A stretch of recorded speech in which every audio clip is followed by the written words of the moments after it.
पश्चिम बंगाल विधानसभा में शुवेंदु अधिकारी ने विधायक पद की शपथ ली।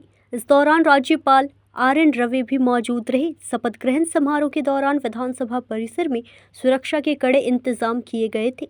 शुवेंदु अधिकारी के शपथ लेने के बाद राजनीतिक हलकों में इस कार्यक्रम को लेकर चर्चा तेज हो गई है। আমি শুভেন্দু অধিকারী পশ্চিমবঙ্গ বিধানসভায় সদস্য নির্বাচিত হইয়া ঈশ্বরের নামে শপথ করিতেছি যে বিধি দ্বারা স্থাপিত ভারতের সংবিধানের প্রতি আমি অকৃত্রিম নিষ্ঠা ও আনুগত্য পোষণ করিব।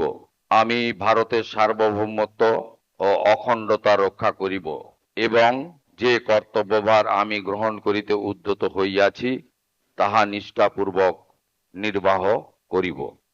न्यूज़ इंडिया 24 से काजल सिंह, ब्यूरो रिपोर्ट।